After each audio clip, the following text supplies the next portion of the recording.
నమస్కారం. ఈరోజు తెలుగు చిత్ర పరిశ్రమకు చాలా కాలం తర్వాత అవార్డులు అందజేయడం శుభ పరిణామం.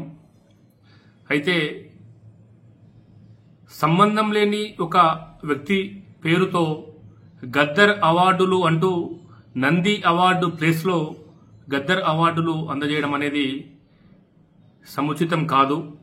ఎందుకోసమంటే చిత్ర పరిశ్రమకు సంబంధం లేని ఒక వ్యక్తి పేరుతో అవార్డులు అందజేయడం అంటే ఆ యొక్క చిత్ర పరిశ్రమను అవమానం చేసినట్టే. ఎన్టీఆర్, ఏఎన్ఆర్, శోభన్ బాబు, కృష్ణ, రకరకాల సావిత్రి లాంటి పెద్ద పెద్ద నటులు తెలుగు ప్రజలను ఒప్పించి మెప్పించి ఆనందింపజేసినటువంటి నటులున్నారు చాలామంది.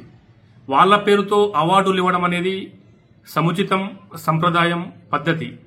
కానీ ఎటువంటి సంబంధం లేనటువంటి ఒక వ్యక్తి పేరుతో చిత్ర పరిశ్రమ అంటే తెలియనటువంటి, చిత్ర పరిశ్రమకు సంబంధం లేనటువంటి గద్దర్ను తీసుకువచ్చి గద్దర్ పేరుతో అవార్డులు అందజేయడం అనేది ఏమాత్రం సరికాదు.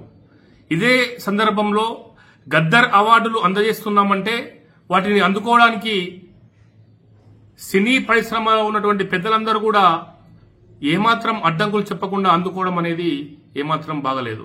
ఎందుకోసం అంటే గద్దర్ ఎవరు, మా చిత్ర పరిశ్రమకు ఆయనకు సంబంధం ఏమిటి, ఆయన పేరుతో అవార్డులు ఇవ్వడం ఏమిటి అని చెప్పేసి ముఖ్యమంత్రి గారికి కావచ్చు, పాలకులకు మాట మాత్రం ప్రశ్నించకుండా ఇస్తున్నారు కదా అని చెప్పేసి ఎగేసుకుని వెళ్లి అందుకోవడం అనేది కరెక్ట్ కానే కాదు. ఎందుకోసం అంటే సంబంధం లేనటువంటి వ్యక్తి పేరుతో ఇంత మహోన్నతమైనటువంటి అవార్డులు ప్రదానం చేస్తుంటే దానిని ఏ విధంగా అందుకుంటున్నారు ఒక్కసారి ఆత్మవిమర్శ చేసుకోవాలి. ఈరోజు భారత ప్రభుత్వానికి వ్యతిరేకంగా, ఆపరేషన్ కగార్కు వ్యతిరేకంగా గద్దర్ యొక్క భార్య, కూతురు భారత ప్రభుత్వాన్ని, ఆపరేషన్ కగార్ను విమర్శిస్తూ పాటలు పాడుతూ మాటలు మాట్లాడుతున్నటువంటి సందర్భము ఈరోజు రాష్ట్ర ప్రభుత్వానికి వినిపించడం లేదా, కనిపించడం లేదా అని చెప్పేసి తెలుసుకోవాలి.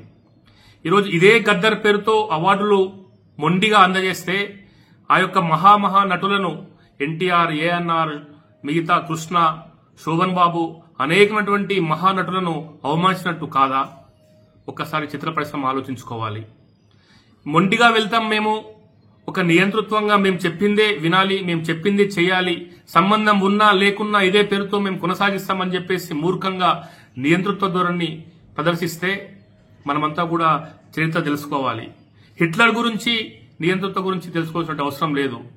గతంలో ఉన్నటువంటి తెలంగాణలో ఉన్నటువంటి పాలకులు నియంతగా వ్యవహరించి ఏ విధంగా ఈరోజు వాళ్ళ యొక్క వ్యవహారం కొనసాగుతుందో తెలుసుకుంటే సరిపోతుంది. కాబట్టి నియంతృత్వ ధోరణి మానుకొని తెలుగు చిత్ర పరిశ్రమకు సంబంధం లేనటువంటి ఒక వ్యక్తి పేరుతో అవార్డులు అందజేయడం అనేది మూర్ఖత్వము.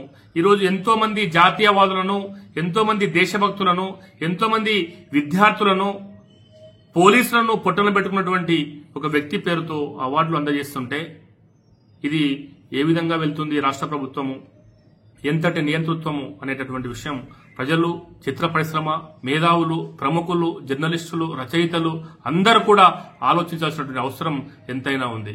నమస్తే.